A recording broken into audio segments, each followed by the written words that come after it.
Hola, hola, buenas noches a todos. Bienvenidos a otra tertulia más en nuestro canal de Artistas Libres. Hoy día con un gran invitado y acompañándonos como siempre nuestro gran amigo Cristian Iturralde. ¿Cómo estás, Cristian? ¿Qué tal, Ricardo querido? Bueno, como siempre te agradezco la invitación. Hoy estoy nuevamente como escucha de privilegio para escuchar a dos grandes amigos y especialistas, ¿no? Así que estoy básicamente Exacto, acá, como siempre, para aprender. Así que bueno, hola Ricardo y exacto. hola Jonathan querido. Eso, y nuestro gran invitado es Jonathan Ramos, que está ahí a punto. Ahí está, lo tenemos en vivo. Buenas noches, Jonathan, ¿cómo estás? Hola, ¿cómo te va, Ricardo? Muchas gracias por invitarme ahí en tu canal, que ya esta es la segunda vez que estamos, y también con mi amigo Cristian, el cual admiro, que ya se hizo la fama de demoledor de libertarios ahí en su canal, en el debate que hizo el otro día. Así que felicitaciones, Cristian, por el debate que tuviste, muy bueno. No, mira, lo poco que he ido, digamos, adquiriendo conocimientos, que evidentemente hay cuestiones que son filosóficas, y yo nunca tuve una formación en filosofía, sino cuestiones más bien históricas o políticas concretas. Y te digo sinceramente, aprendí a los 40 años con una persona que apareció de la nada, que es este sujeto, este amigo que es Jonathan, y él fue el que me generó esta inquietud por estas cuestiones. Así que bueno, yo siempre públicamente voy a tener que agradecer enormemente la generosidad que ha tenido Jonathan y disponiendo de su tiempo conmigo cada vez que le consulto algo. Así que yo sigo aprendiendo, Jonathan, y esto te lo debo a vos. No, Cristian, la verdad que la admiración es mutua y con Ricardo también, porque yo creo que si algo nos caracteriza y nos diferencia con respecto a los progres, es que nosotros tenemos una solidaridad genuina, no es una solidaridad discursiva, no es una bondad discursiva de aquel que pone el guiño a la izquierda pero gira a la derecha, sino realmente de aquellos que tienen una fraternal relación, y realmente yo noto que entre nosotros hay una hermandad genuina, hay un deseo de que realmente al otro le vaya verdaderamente bien, ¿no? Y es lo que me pasa con Ricardo cuando veo sus programas en este canal, que me parece formidable, porque yo me pongo a pensar y trato de encontrar, Ricardo, un canal que trate de abordar la estética de la manera en la que ustedes la abordan, y no lo encuentro, no lo encuentro. Entonces me parece que es de vital importancia tener espacios donde el arte se pueda pensar a sí mismo de una manera crítica y poder contemplar cuáles son aquellos problemas que debe sortear la estética para trascender hacia una vida mucho más justa y mucho más humana para el hombre, ¿no? Qué bueno que sea así. Bueno, por un lado es malo que seamos el único, pero el otro día nos comentaba el mismo padre Rodrigo Miranda, nos decía que él también buscaba en otros canales que se trataran de los temas del arte en esta guerra cultural y eran muy pocos o casi no habían. Yo quería sumarme a las palabras de Cristian, porque como te había comentado la otra vez, el arte cuando es bien llevado, ¿no es cierto? Cuando tiene toda esta disciplina, todo este esfuerzo, toda esta conexión con la naturaleza y con este trabajo de observación tanto interno como externo y en esta búsqueda de tratar de hacer algo bien hecho, con nobleza, con amor, con tratar de mostrar lo mejor de uno, a medida que van pasando los años, te va mostrando una cierta, entre comillas, verdad, como un pensamiento que no es pensamiento y te va llevando hacia una dirección.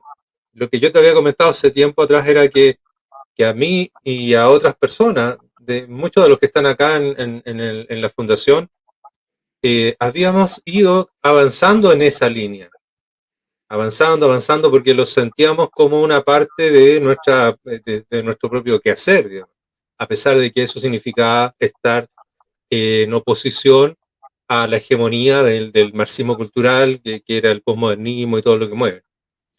Y yo me acuerdo de haber viajado, eso no te lo había alcanzado a comentar, yo me acuerdo de haber viajado a la Facultad de Filosofía acá en Chile, porque está la Facultad de Arte y en el mismo campus, mm, internamente uno camina por el parque y llega a donde está la Facultad de Filosofía, que está más lejos, pero dentro de un mismo recinto gigante. Entonces uno llega ahí y me acuerdo de haber estado buscando gente, filósofos, que tuvieran un pensamiento diferente al que estaba ahí ya, que en el fondo era marxismo, y estaba de moda la deconstrucción y de modo de Derrida, etcétera, etcétera. Y yo busqué ese, pero es que yo no creo que tengo que estar tan loco. Alguien debe pensar algo, algo como lo que yo siento.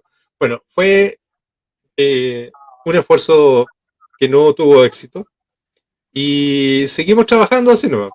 Entonces, yo, al igual que Cristian, debo decir públicamente que cuando escuché tus palabras, cuando escuché tu mirada, cuando escuché la forma en que tú expresabas la idea, la lógica de Sí. la realidad, la ética, cómo se tenía que involucrar con toda la estructura del ser humano, dije, pero esto es lo que yo sentí, pero no logré desarrollar en una idea de pensamiento, porque obviamente no era mi trabajo, pero ahí estaba. Entonces era como poner luz a esa pieza que uno ya, no sé, había estado tratando de ordenar, pero no sabía bien dónde, y esa lucecita.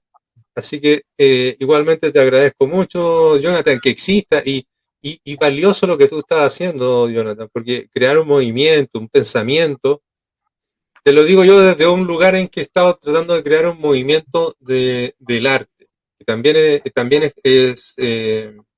es un desafío tremendo, porque uno dice que tienes que ir en contra de lo que es la inercia, es la costumbre, es la fuerza de todo lo que está ahí dominante, y decir, bueno, voy a crear un movimiento. ¿Con quién? Bueno, con un amigo, con otro amigo, con dos, empezamos a juntar, empezamos a ser exigentes, nos ponemos metas que a nosotros también nos cuestan, y eso empieza a tomar. Entonces, las batallas hacia el entorno no se acaban nunca, siempre están ahí, pero cada vez uno siente que tiene mayor valor, mayor sentido lo que se está haciendo. Y cuando tú me comentabas que estabas en este movimiento filosófico, dije, pero qué bonito, porque es eso, es también estar creando una mirada propia, no solo, ¿no es cierto? No solo estar repitiendo el conocimiento que uno adquiere y que aprende y que desarrolla, que otros dijeron, que otros pensaron, que otros, sino que también de estar desarrollando tu propio pensamiento, tu propia mirada.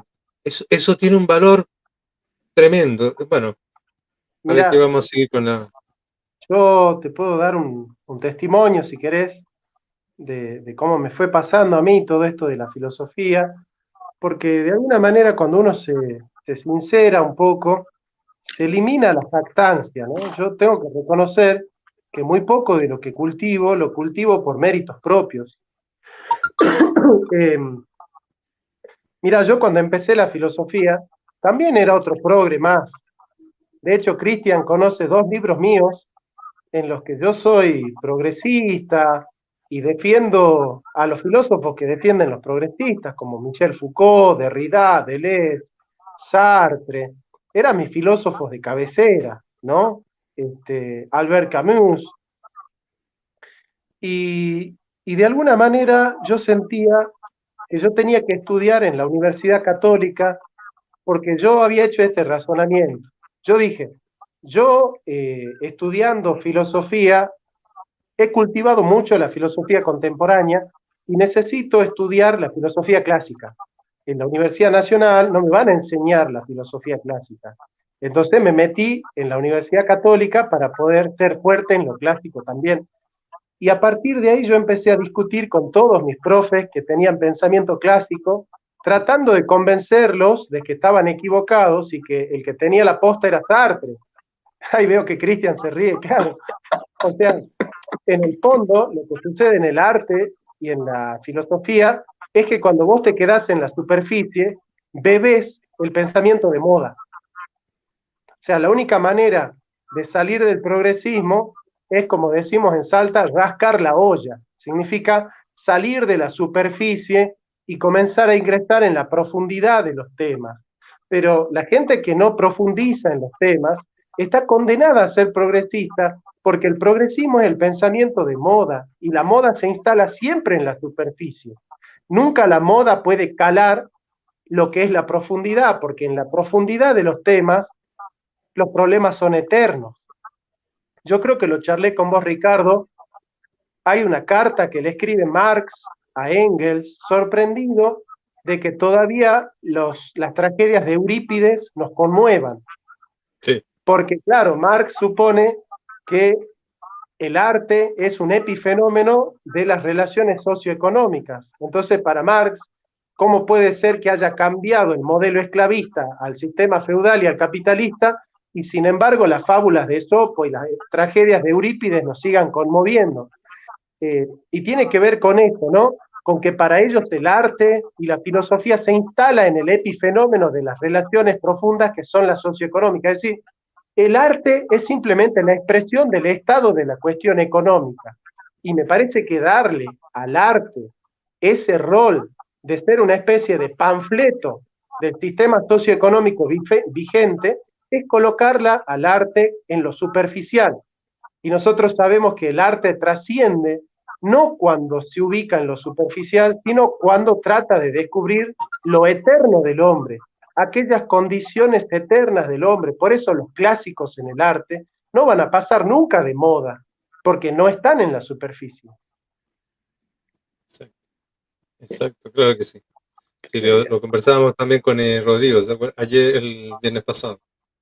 Se reía porque decía cómo Marx no entendía que el arte todavía, el arte de los grandes, ¿no es cierto?, los clásicos, seguía todavía conmoviendo a las personas. Este tipo de tonto, ¿cómo no entiende que eso es vital?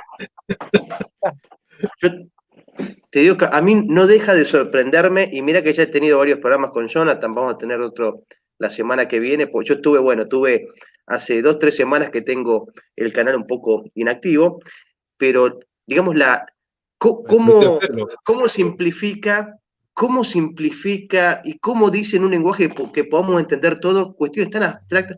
Por eso te digo que lo que tiene Jonathan, que no tiene absolutamente nadie, yo no se lo he visto a nadie más, es esa facilidad. Para vos poder transmitir una idea tan abstracta o a priori compleja en términos sencillos, tenés que tener un conocimiento muy profundo de la cuestión. Ahí te das cuenta de los conocimientos que tiene. De todo, así que bueno, yo estoy acá, como digo, para escuchar, pero quería hacer ese comentario porque es increíble la capacidad que tiene de síntesis, bueno, sigamos. Cristian, después pásame tu CBU, no te pago. Es verdad. No, Bueno, bueno, cuestión de la estética, ¿no? No, sí, no, bueno, hoy día el tema que nos convoca, ¿no es cierto?, es la estética y la ética. ¿Qué pasa ahí entre ellos? ¿Cuál es la relación?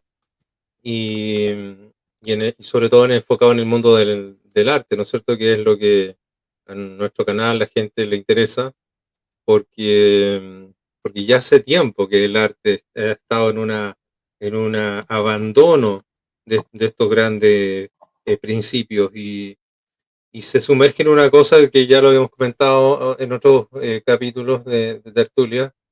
Empieza a encerrar al hombre en su inmanencia y lo desconecta de la realidad y va generando toda una supuesta belleza propia, totalmente subjetiva. Desconoce la dualidad de la belleza, que tiene un elemento objetivo, pero también tiene otro subjetivo, no es solo subjetiva, y empieza a encerrar el ser humano en esto, bueno, y terminamos en lo que, no sé, pues en los gritos de la Yoko Ono, o en el plátano pegado con scotch en la pared, y terminamos en esas cosas que no significan nada, pero simbolizan ideas de izquierda. Bueno, eso es así. Hay que entender que la estética y la ética no nacieron divorciadas. Justamente para los griegos, la ética y la estética eran una sola realidad. Paso a explicar brevemente, ¿no? Ellos hablaban de kalos, kagatía, ¿no? Kai es el artículo, el nexo, se elimina la iota, kalos viene de kalei. Kalos significa belleza y kalei significa llamar, porque la belleza es lo que te atrae, es aquello que te llama, aquello que te seduce. Bueno, saludos a María Celeste Ponce, ella es una youtuber famosa, conocida y influencer en estos momentos de tragedia y de crisis progresista, ¿no? Así que estamos todos juntos en el horror ¿no? En contra del progresismo. Saludos a María Pleiten. Nosotros tenemos kalos, que significa belleza, pero viene de kalei, que significa llamar, atraer. ¿Y qué es lo que atrae al hombre? La gatía. Gatos significa el bien. O sea, al hombre le atrae lo que le hace bien, pero lo que le hace bien no en términos subjetivos, sino en términos ontológicos, porque el bien del hombre, el bien de un ente, es la justa ordenación en virtud de los fines. Así se define el bien. El bien es la justa ordenación de una realidad en función de los fines. Y esto es muy interesante porque acá se pone en juego la estética con la ética, porque algo solamente puede estar ordenado con arreglo a su fin. Lo explicó el otro día en el debate contra Iván Carrino, Cristian, y lo hizo muy bien, con arreglo a los fines. Y el fin de cada ente es su bien. Ahí está en juego la ética, pero el orden es estético.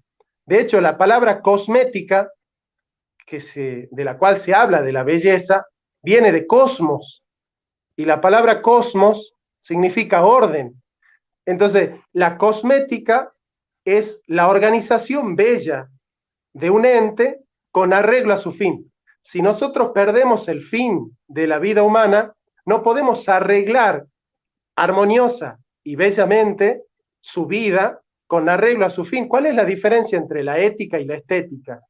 Que la ética es un arreglo ontológico, en cambio la estética adorna ese arreglo con belleza, porque acompaña la búsqueda de la felicidad con satisfacción, con placer, en el buen sentido. Es decir, la estética lo que nos plantea es que el hombre debe buscar la felicidad en este mundo, que es aquello que le hace bien a su naturaleza, pero hacerlo disfrutando. No tiene por qué ser este mundo, digamos, un valle de lágrimas, donde nosotros padecemos en busca de un estoicismo, donde nosotros renunciamos al placer en busca del bien.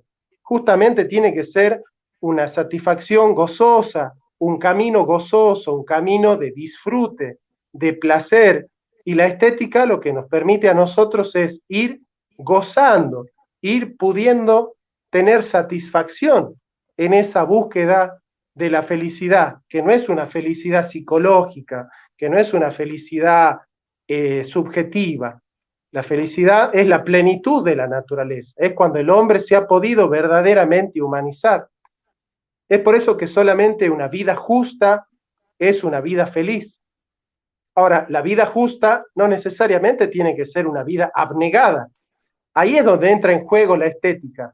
Tiene que ser una virtud gozosa, una virtud que disfruta de la belleza, una virtud donde el hombre puede vivir bien y puede buscar una felicidad de gozo en este mundo. Y ese es el toque que le agrega la estética a la ética, y es por eso que nosotros estamos en contra del divorcio entre la ética y la estética, ¿no? Porque son realidades que se fueron emancipando en la modernidad, pero que en esa disgregación y en esa fragmentación del saber también se fue fragmentando al ser humano.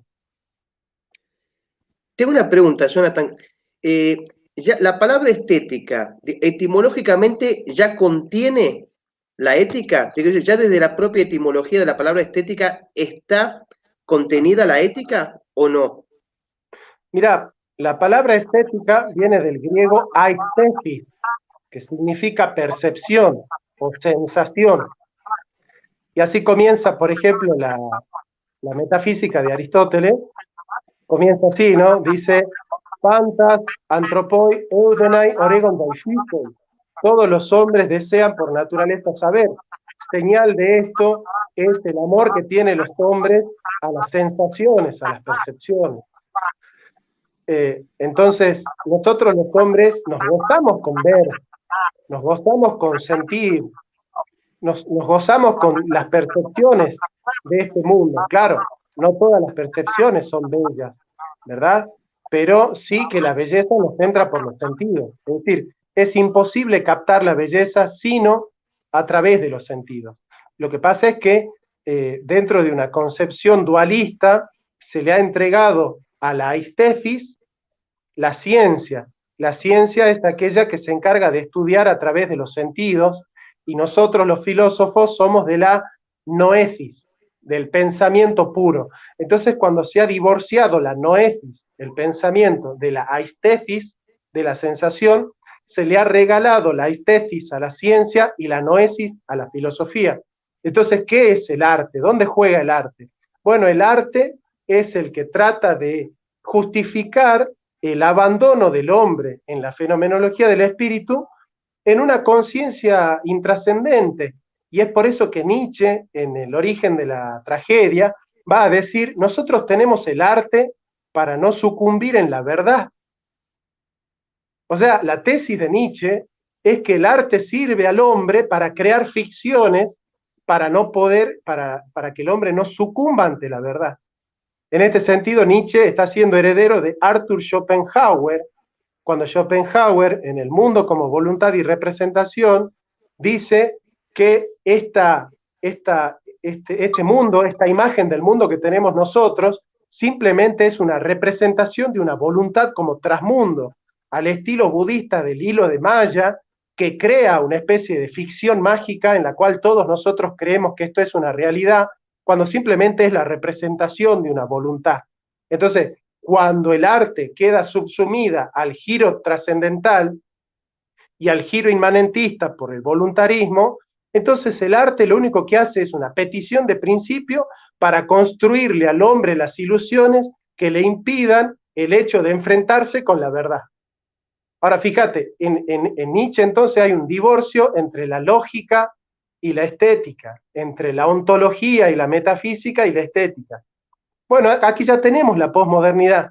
La posmodernidad es una estética divorciada de la metafísica, divorciada de la ciencia, divorciada del hombre, divorciada de la estética, digamos, ¿no? O sea, en el fondo la posmodernidad disuelve la filosofía en estética. La filosofía moderna y posmoderna no es más que estética. El proyecto del idealismo alemán que escribieron Hölderlin, Schelling y Hegel a los 18 años en Tübingen tiene que ver con esto, con sostener que el trascendental en la filosofía es la belleza. ¿No es cierto? O sea, la verdad, la unidad y el bien fueron suplantados por la belleza. La finalidad del hombre es la contemplación de la belleza. Y esa disolución de la filosofía en estética ha hecho perder a la misma estética. Yo siempre digo, el que solo sabe de arte, no sabe ni siquiera arte. ¿Cómo va a saber arte el que no conoce al hombre, el que no conoce de lógica, el que no conoce a la naturaleza, el que no pudo hacer un estudio de filosofía de la naturaleza? Bueno, ahí está el contrasentido. Yo siempre he explicado esto, he dicho, no existe la izquierda sin un divorcio entre la ética y la política, porque la izquierda es maquiavélica. El fin justifica los medios, ¿no?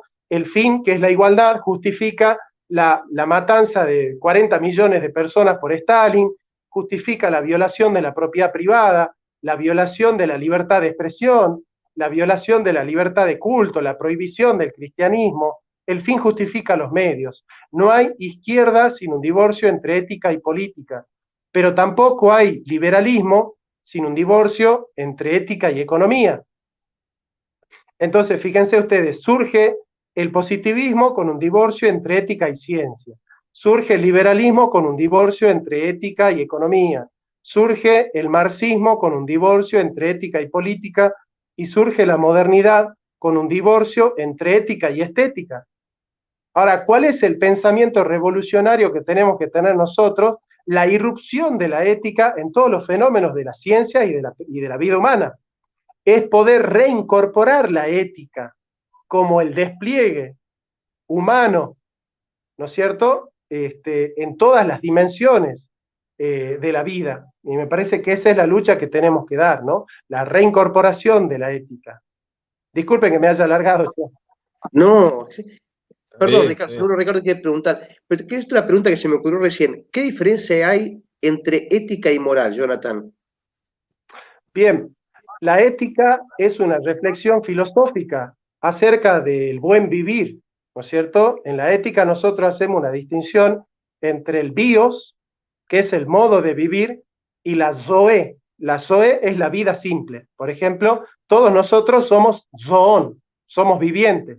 De ahí viene la palabra animal. El zoológico es el que, en el que viven los animales. Animal es el que tiene ánima, el que tiene vida. Entonces la palabra zoe significa vida fáctica. En cambio, bios es el modo de vivir. ¿Qué modo de vivir es el bueno? ¿Qué modo de vivir es el justo, el virtuoso para la vida? Entonces, la ética es una reflexión filosófica con arreglos a tratar de resolver cuál es la vida justa. En cambio, la moral es la conducta individual del individuo. Por ejemplo, yo te pregunto, háblame de la ética de Aristóteles y vos me tenés que hablar de la filosofía de Aristóteles. Ahora, si yo te digo, háblame de la moral de Aristóteles, me tenés que hablar de la conducta personal de Aristóteles. La moral es la conducta del individuo. La estética es una reflexión filosófica y teórica, teórico-práctica en realidad, acerca de lo que debe y lo que no debe hacer el hombre. Perfecto, ahí queda como claro, entre lo general y lo particular aplicado. Oye, es muy interesante lo que estás comentando, Jonathan. No te preocupes de extenderte, porque estamos muy atentos y revisando y aprendiendo y analizando todo lo que estás comentando. Así que no te angusties por eso, no hay problema. Sí, no, quiero darles lugar a ustedes también. Ruskin decía que la estética, ¿no es cierto?, estaba, o la apreciación artística la dividía entre la estética y la teoría. Años después se empezó a usar solo la palabra estética para el mundo de la percepción. Pero yo creo que en el fondo a lo que se refería era esta capacidad de encontrar una relación con la percepción y la belleza a un nivel superior, un nivel superior, más allá de las sensaciones. Lo que pasa es que él hace también un análisis que él dice que los filósofos antiguos también habían dejado en otro nivel los sentidos inferiores. Entonces él dice, el mundo que tiene que ver con el arte, con el gran arte, está relacionado con los sentidos superiores, es decir, el oído y la vista. Y los sentidos inferiores como el gusto, el olfato, el tacto, etcétera, no entran muy bien en este mundo del arte y de la belleza porque cumplen un fin en sí mismo, como que se agotan en sí mismos. En cambio, tanto el oído como la vista te permiten una lectura que involucra, además de la percepción sensorial, parte del mundo del intelecto. No sé si lo ves tú así o no. Bueno, sí, de hecho en Occidente nosotros tenemos una mezcla de dos culturas, es decir, de dos cosmovisiones, ¿no? En alemán se habla de Weltanschauung, de cosmovisiones. Nosotros tenemos una cosmovisión que tiene una cultura del oído, que viene de los hebreos, ¿no es cierto? Por ejemplo, los hebreos hablan de Shemah. Si ustedes van a una sinagoga, van a escuchar que las sinagogas comienzan con esta frase, dicen, Shema Israel, Adonai Eloheinu, Adonai Echad, y la palabra Shema significa escucha Israel, el Señor nuestro Dios, el Señor uno es. Y eso lo retoma el apóstol Pablo, cuando en el capítulo 10, verso 14 en adelante de la carta de los Romanos, el apóstol Pablo explica que la fe es por el oír, es una cultura del oído, ¿no? Fides ex auditum, la fe es por el oír. ¿Por qué? Porque para el hebreo el testimonio de la verdad es un testimonio de aquel que vivió, que fue testigo de lo que hizo Yahvé, que fue testigo de lo que hizo Jesucristo, da testimonio y nosotros creyendo en ese testimonio podemos ver aquello que han visto ellos por la fe, ¿no? Por eso la fe es certeza de lo que se espera, convicción de lo que no se ve. Entonces, de alguna manera hay una especie de horizonte trascendental teórico en la escucha. en la escucha, en el oído, nosotros podemos apropiarnos de la verdad. O sea, hay una dimensión teorética en el oír. Por eso hay cultura del oído. No hay cultura del sabor, no hay cultura del tacto, pero hay cultura del oído. Y los griegos son una cultura de la vista. Así empieza la metafísica de Aristóteles, diciendo que el sentido que más importa para el ser humano es el sentido de la vista. Heidegger, en el parágrafo 38 de Science und Zeit, de Ser y Tiempo, dice que incluso nosotros utilizamos la categoría del ver para hablar de objetos que pertenecen a otros sentidos. Dice, mirá qué duro es, mirá qué rico que está. Y utilizamos la vista. O sea, porque nosotros en Occidente somos una cultura de la vista. Ahora, claramente nosotros estamos pivoteando entre la cultura de la vista y la cultura del oído, ¿no? ¿Por qué? Porque son dimensiones teoréticas, son los únicos sentidos a través de los cuales se puede crear una cosmovisión en el ser humano. Así que este comentario que decís vos, Ricardo, tiene mucho que ver con este horizonte de trascendentalidad, esta Weltanschauung, que tienen, digamos, el oído y la vista como alcance teorético para la representación de una cosmovisión en la cultura occidental.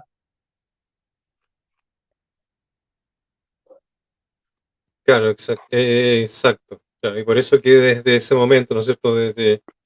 Hay un pedazo que no recuerdo cuál, pero incluso Aristóteles habla un poco de eso, y termina circunscribiendo las artes a estos sentidos superiores. Y ahí se van desarrollando todas las artes que ya conocemos, ¿no? El arte escénica, las artes musicales, las artes las bellas artes, la pintura, el dibujo, la escultura, la arquitectura, etc. Y todas siempre con una función que explica lo que tú acabas de mencionar, esta búsqueda del orden, esta búsqueda de darle un sentido correcto en el orden de magnitud de cada cosa. No hay nada más bello que cuando se logra conectar la pieza artística con igualdad o semejanza de armonía como lo está en la naturaleza. Uno ve, qué sé yo, una hoja de un árbol y uno descubre una cierta armonía en ella. Cuando eso es expresado en qué sé yo, una arquitectura, eh, se siente, el ser siente que hay una armonía ahí, logra una conexión, logra una unidad y se cumple esta función final que tiene el arte de lograr esta unión entre lo estético y lo ético y en el fondo buscar esta elevación. Entonces ahí el arte recién cumple ese sentido, su verdadera finalidad, digamos, y recién como que se cierra. Bueno, los griegos hablaban de mímesis, de imitación de la naturaleza. Es decir, el verdadero artista es el que puede desplegar con mayor acierto la imitación de la naturaleza, digamos, ¿no? Ahora, yo te quería hacer una pregunta, no sé si puedo, Ricardo, hacerte una pregunta que me surgió en base a lo que dijiste.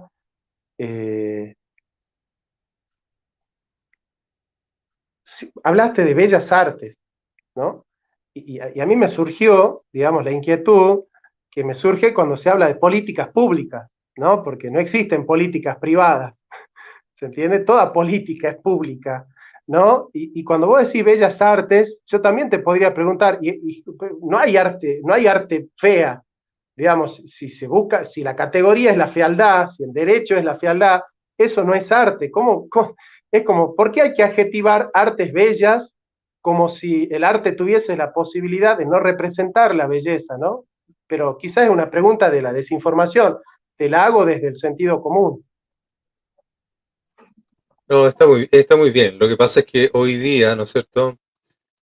Todo el proceso artístico que ha sido tomado por la mirada rupturista de la tradición y el desarrollo occidente, que parte en el caso de lo que es el dibujo, la pintura y la escultura, lo que era la Real Academia de Pintura de París, cuando esta es asaltada, matan a los artistas, los secuestran, algunos los encierran, y mantienen esa academia que era como el núcleo cultural para el imperio francés de aquella época, ¿no es cierto?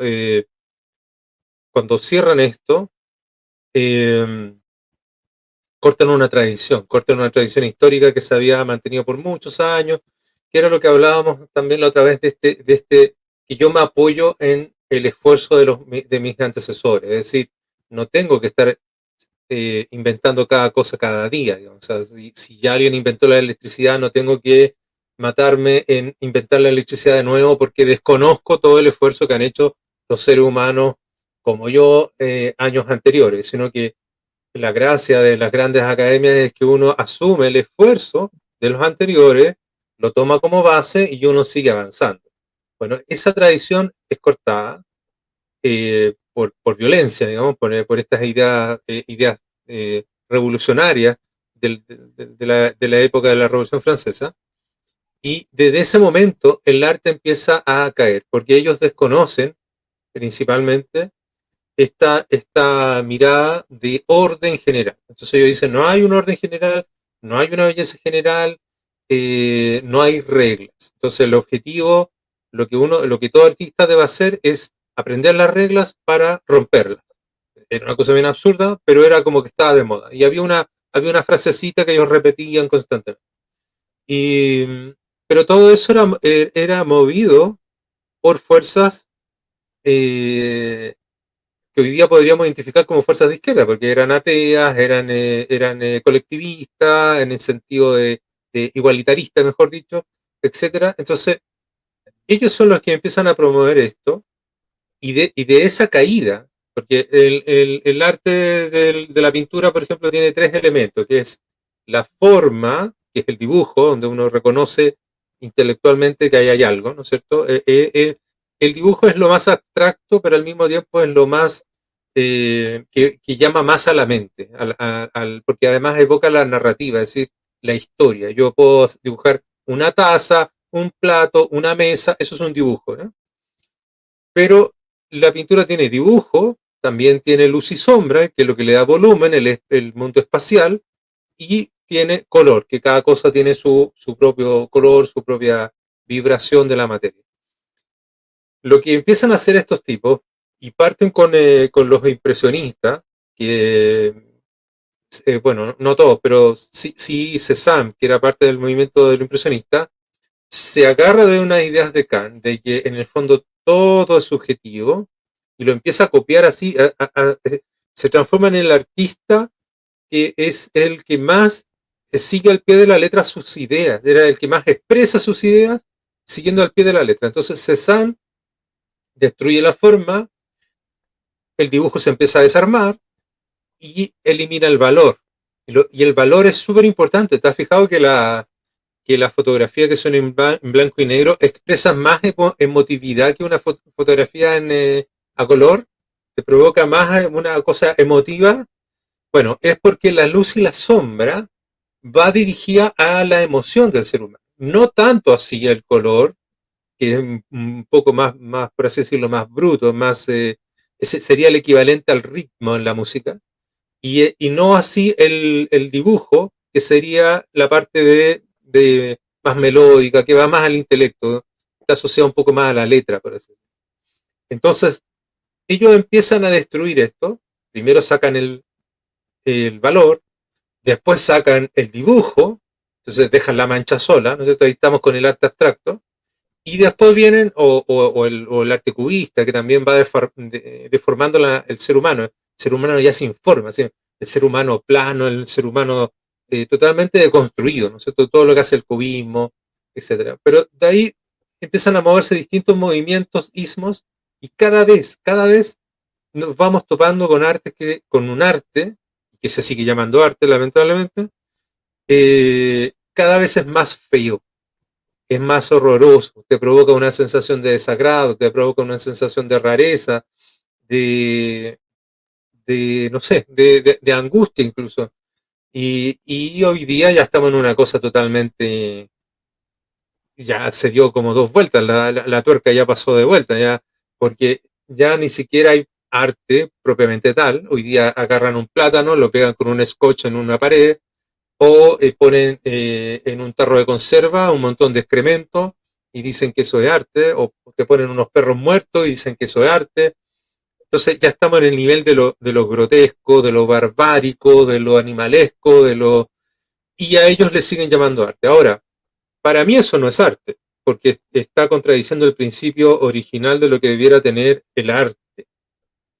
Pero si uno se aplica a la mirada lógica y filosófica que desarrolla el marxismo y principalmente el posmodernismo, lo que están haciendo es lógico y consecuente con esa mirada filosófica que ellos están sosteniendo.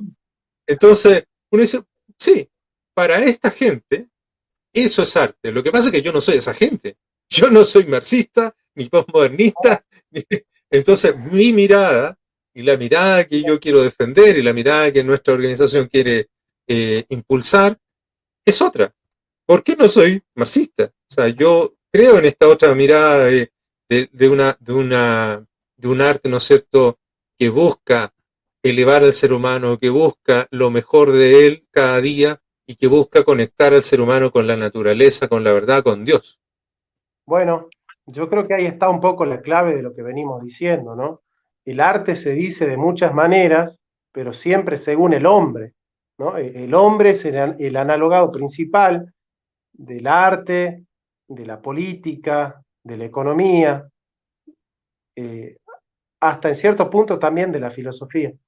Cuando yo te decía que la posmodernidad es una disolución de la filosofía en arte, cuando la posmodernidad hereda el pensamiento de izquierda, disuelve el arte en política.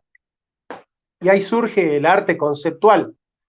El arte conceptual implica que ya no importa la técnica a través del cual el artista puede hacer una mímesis. Yo acá, por ejemplo, tengo al Jesucristo, ¿no? O sea, no importa, digamos, el talento con el cual el artista puede representar la naturaleza de la cosa, lo que los griegos le llaman la mímesis, ¿no? Lo que importa es el marco conceptual que justifica, es como el contexto de justificación del arte, ¿no? Entonces, por ejemplo, una mujer que se abre de piernas y muestra sus partes íntimas en un museo, está haciendo arte básicamente porque el concepto de esa representación es la liberación de la sexualidad femenina por parte de la opresión del machismo, ¿no es cierto? Entonces, ese contexto conceptual articula la obra de arte. O sea, la obra de arte no está articulada intrínsecamente por la técnica en el objeto del arte, sino que está articulada en base a un proyecto. Y ese proyecto es un proyecto emancipatorio. Es decir, solamente puede ser arte conceptual un arte emancipatorio. Y como el arte clásico es una imitación de la naturaleza y lo que hay que hacer es romper con la naturaleza, no podemos nosotros permitirnos el arte clásico, porque el arte clásico te mantiene a la naturaleza como el amo.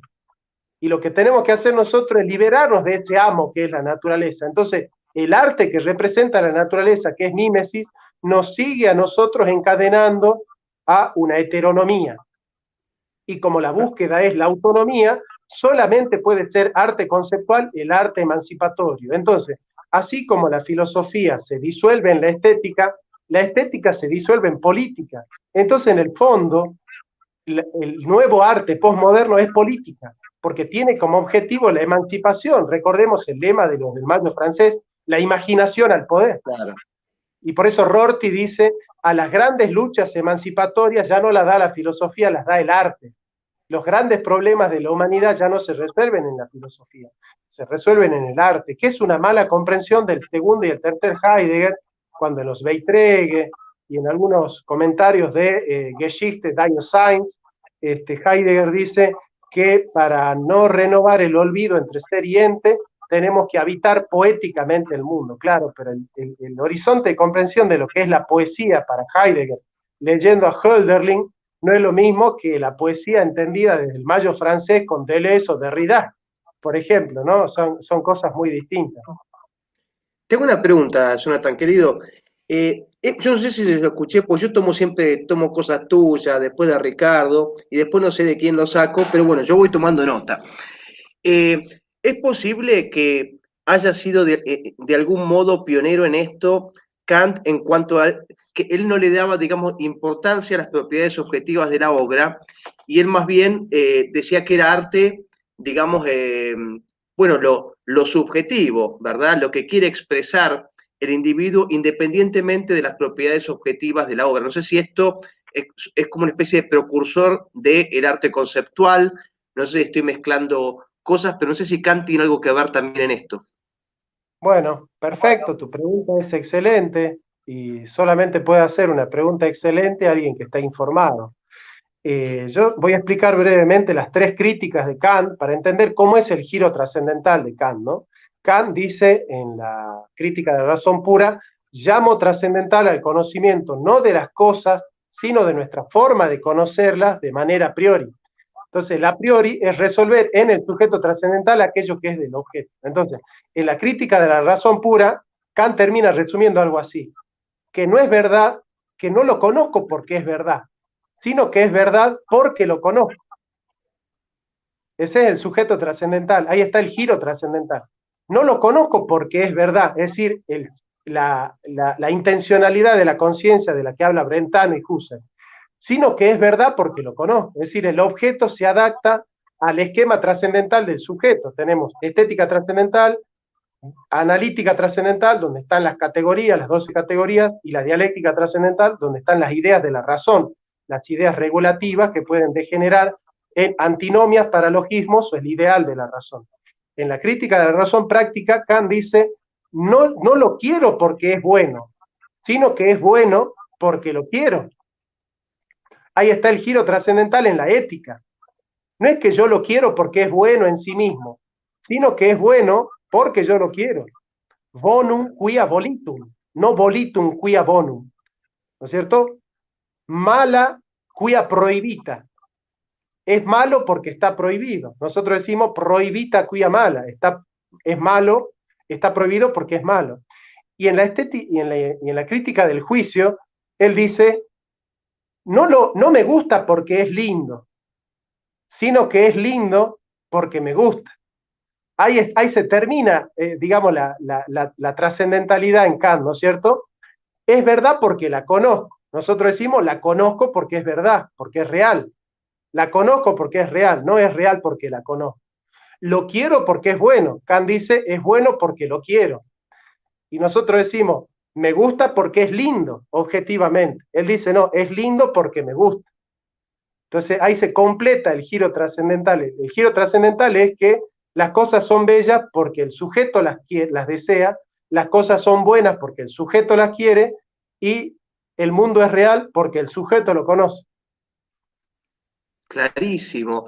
Tengo una pregunta. Para Kant me parece, o sea, el objeto en sí mismo, digamos, no sería real o no tendría una entidad. Quiero decir que el objeto, me parece que para Kant, es producto de la subjetividad del individuo y no tiene una existencia en sí misma. Así es. ¿Es así?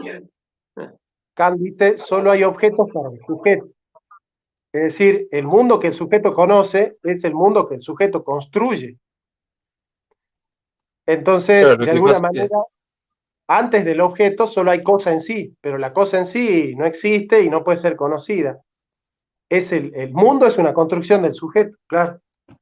el problema es que bajo esa mirada, ¿no es cierto? Si alguien quiere, ¿no es cierto? Cualquier cosa, o sea, quiere, qué sé yo, abusar de un niño, y porque lo quiero, entonces bueno, porque yo lo quiero es bueno. Entonces, ahí se entiende cómo estamos, y estamos como estamos.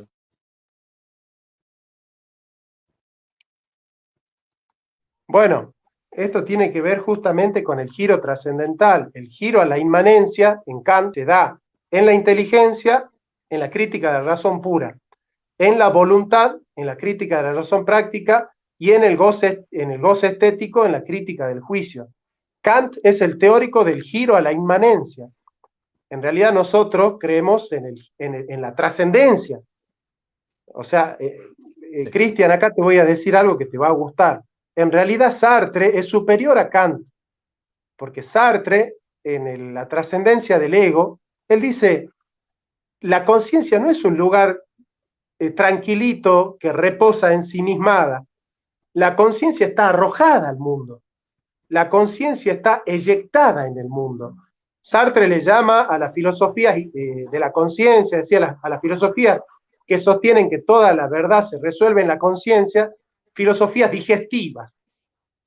La filosofía de Sartre no es una filosofía digestiva que introduce la conciencia como fundamento epistémico fundamental, sino que es una conciencia que está arrojada al mundo, que está arrojada a las cosas. Y por eso Sartre, en qué es la literatura, dice, no hablar es hablar, callarse es gritar, pero de una manera más indigna, porque la conciencia está en peligro en el mundo y la única manera de salvarla a la conciencia es comprometerse políticamente, porque todo lo que sucede en el mundo nos sucede a nosotros, porque nosotros somos ser en el mundo.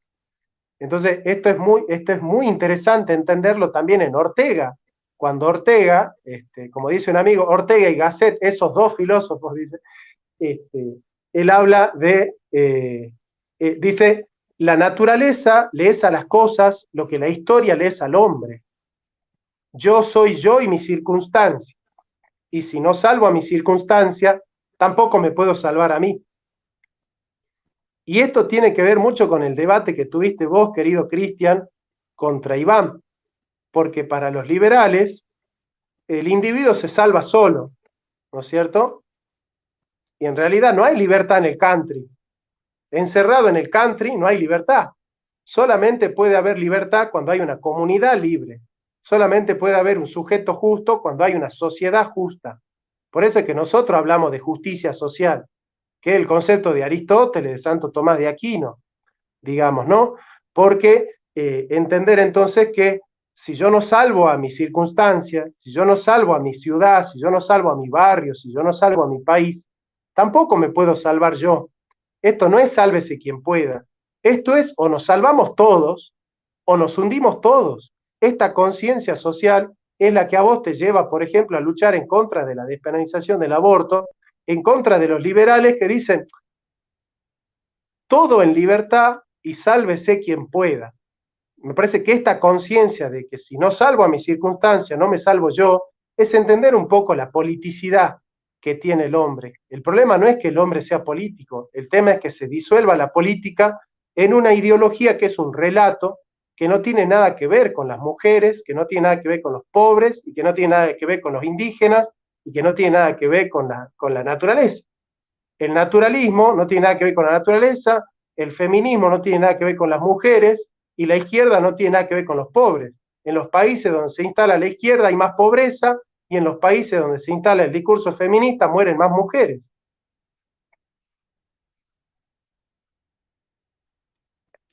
El otro día te escuché definir muy bien, como siempre, y cortito, la diferencia entre ideología y una idea, una filosofía política. Claro, la idea se capta en la abstracción de la cosa. Por ejemplo, yo acá tengo enfrente una superficie horizontal sostenida por algún tipo de soporte. ¿Qué palabra expresa esa idea? Mesa. Mesa, ¿verdad? Bien. Mesa. Ahora, ¿cómo yo he podido captar la esencia de una mesa? Dejando de lado las cualidades accidentales, por ejemplo, si es de madera, si es de hierro, si en vez de tener 4 patas tiene una, o si en vez de tener 2 metros tiene 50 centímetros.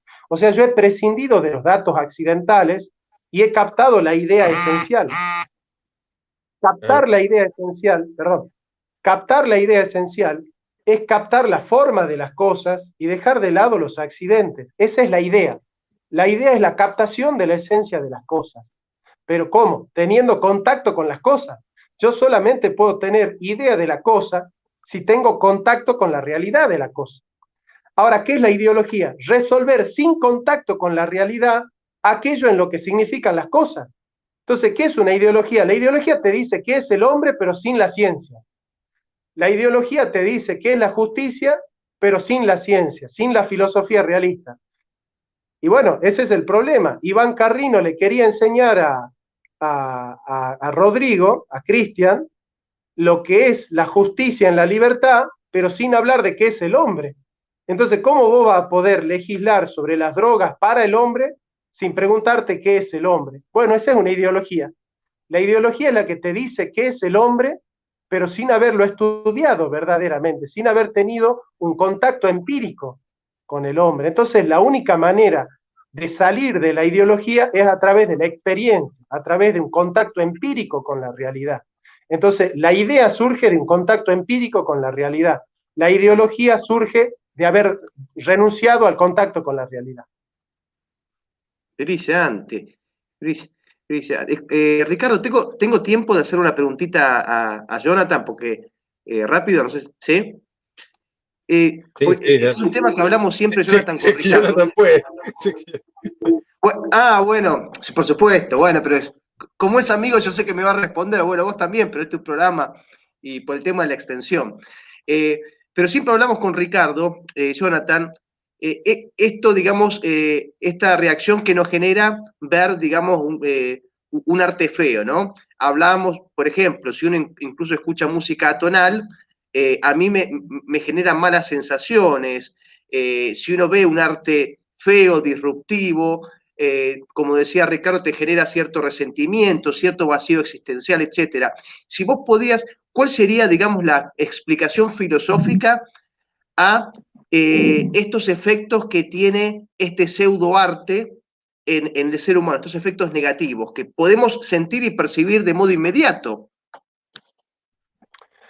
Bueno, me hiciste acordar a la condena que le hizo Stalin a Dmitri Shostakovich, ¿no? Cuando Dmitri Shostakovich escribe la Quinta Sinfonía para pedirle perdón a Stalin, porque Stalin lo condenó a Shostakovich por haber hecho música tonal, y para Stalin la música tonal es degradación burguesa, ¿no? Bueno, todo, digamos, todo este culto a lo desagradable, digamos, hay que entender que la posmodernidad de izquierda es un culto a lo bizarro, a lo desagradable, al mal gusto. Tiene que ver con deshumanizarlo al hombre, con deconstruirlo al hombre. Lo que ha creado Occidente son los trascendentales, el bien, la unidad, la belleza y la verdad. ¿Cómo están destruyendo el bien? Con el relativismo moral. ¿Cómo están destruyendo la unidad? Con el discurso de la diversidad. ¿Cómo están destruyendo la belleza? Con el culto a lo degradado, a lo desagradable. ¿Y cómo están rompiendo con la verdad? Con el escepticismo, con el nihilismo. La vida no tiene sentido ni valor. Entonces, el objetivo del culto a lo bizarro, del culto a lo desagradable, a lo tosco, a lo bruto, al mal gusto, tiene que ver con esto, con la degradación de la vida humana, porque la belleza es un trascendental. La belleza es un trascendental. De hecho, Hans von Balthasar dice, la belleza es el trascendental que nos lleva a Dios, porque la belleza es la armonía de todas las armonías, y el logos es el ordenamiento bellamente inteligible de la creación. O sea, solamente el ordenamiento bellamente inteligible de la creación nos puede descubrir al Creador como un ser deseable. O sea, Dios es el ser estético por naturaleza porque es el ser más deseable que todo. Íntimo, íntimo ormeo. Dios es lo más íntimo de lo más íntimo de nosotros. Es la intimidad más pura de nosotros. Entonces, en ese goce estético, la contemplación más bella es la contemplación de Dios, es la vista contemplativa, la vida contemplativa. Este culto a lo degradado, a lo bizarro, a lo desagradable, tiene que ver con esa deshumanización del hombre que es imagen y semejanza de Dios.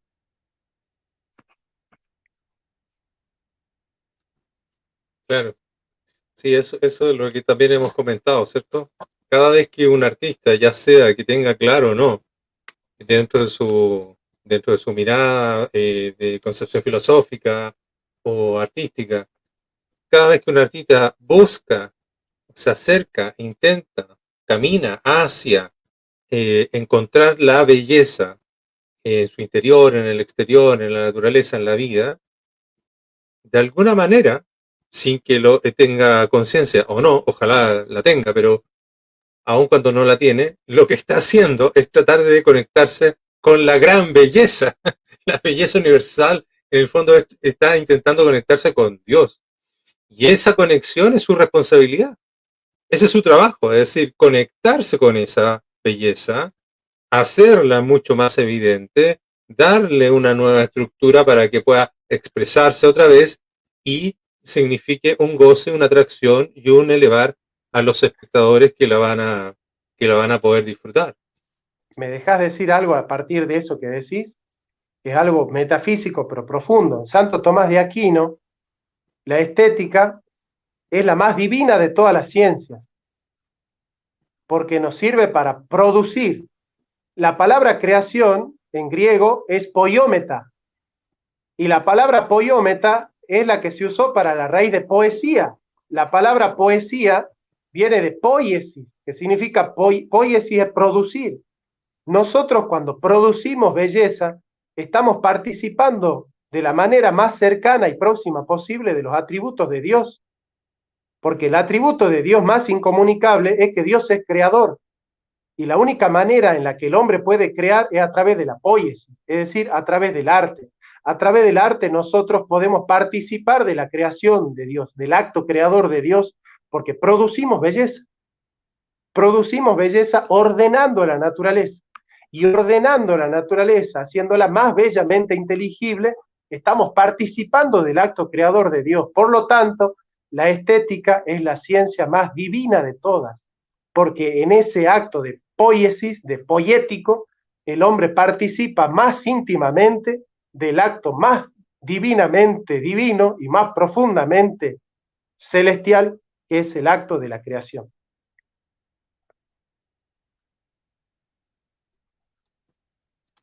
Excelente, excelente como siempre, Jonathan. Yo creo que hemos tenido un baño de alegría, de conocimiento y de fuerza para seguir trabajando en esta tarea en la que estamos. La gente ha estado aquí acompañándonos también muy contentos, aprendiendo y participando. No me queda más que agradecer, ya llevamos una hora. Partamos con Cristian para que después se despida Jonathan. No, saludar a mis dos grandes amigos, Jonathan y Ricardo. Bueno, gracias por haberme hecho partícipe. Aquí yo, como siempre, tomo nota y aprendo. Así que, bueno, muchísimas gracias, Ricardo, por tenerme en tu canal nuevamente. Y a mi amigo Jonathan Ramos, siempre por su conocimiento y su conocida generosidad. Bueno, gracias, Cristian. Es notoria y pública siempre mi admiración por vos, también mi cariño y mi respeto, no solo por lo que se ve adelante, ustedes ven adelante, siempre ante las cámaras, un Cristian que es siempre generoso, amable, totalmente humilde y lisonjero en la amistad, pero bueno, por detrás de las cámaras es mucho mejor como amigo, como compañero, así que no vamos a decir como Spurgeon, un pastor protestante que decía, cuando hablan de mí y dicen que soy malo, yo les digo, no, por dentro soy peor. Así que todos los chismes se quedan cortos, decía Spurgeon, ¿no? Nada, bueno, gracias a todos los que han comentado. Ahí está Lorena Valderrama. Bueno, un saludo a todos, gracias por haber disfrutado de esta ponencia que hicimos. Leticia Reyes, ahí está. Y bueno, por supuesto a Ricardo, que espero que lo apoyen, que lo acompañen. Seguramente voy a subir este programa a mi canal de YouTube, así que Ricardo, si querés, podés decir también para que mi gente pueda escuchar cómo puede seguirte a vos, cómo puede acompañarte, cuáles son las redes en las que vos estás para poder darte una mano. El canal que tenemos se llama Canal de Artistas Libres, es el canal de la fundación. Y una fundación, no sé si es la primera, pero es una de las pocas que conozco, que está dedicada a impulsar a los artistas en una nueva línea de pensamiento, una línea que en el fondo es retomar el verdadero sentido del arte, saliéndonos de la línea de esta hegemonía postmodernista y trabajar en ese sentido. La fundación tiene el objetivo de apoyar a los artistas, darle un espacio donde participar, publicar sus libros, hacer exposiciones, y hacer distintas actividades. Ahora estamos desarrollando una convocatoria artística, que el premio son más de $80.000, para motivar que los jóvenes de hoy hagan y desarrollen un verdadero arte y no la basura que vemos en nuestras calles repartida por todos lados. Así que muchas gracias a todos. Lo mismo a nuestra gente, ya te admiro, yo creo que ya todos están inscritos en el canal de Jonathan. Por favor, sigan a Jonathan, súmanse al canal. También está dando los cursos, acuérdense. Vamos a poner el mail de los cursos. ¿Cuál era el mail? El mail es cursofilosofia@gmail.com. Ahí van a tener compañeros muy interesantes como Rodrigo también.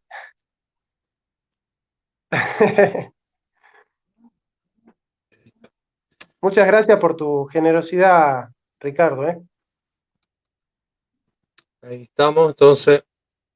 ¿Está bien? Filosofía. Sí, ahí está. Sí. Ya, para que se inscriban a los cursos, lo mismo que el canal de Cristian, canal de Cristian Rodrigo Iturralde. Y eso, encantado. Nosotros estamos trabajando porque esto nos apasiona, es lo que amamos, y además sentimos que estamos trabajando por el bien. Hace mucho tiempo que siento que nuestro sector no tenía una épica, una cosa por la cual levantarse todos los días y luchar. O sea, cada uno tenía sus propias batallas, su propio quehacer, pero hoy día siento que estamos construyendo entre todos, y gente que está acá, allá, distintos países y lugares, una épica para luchar y trabajar por el bien. Así que muchas gracias por acompañarnos, muchas gracias Jonathan, muchas gracias Cristian. Nos estamos viendo en otra oportunidad, en otra tertulia artística. Buenas noches a todos. Un abrazo. Chao, Ricardo querido, Jonathan, a todos.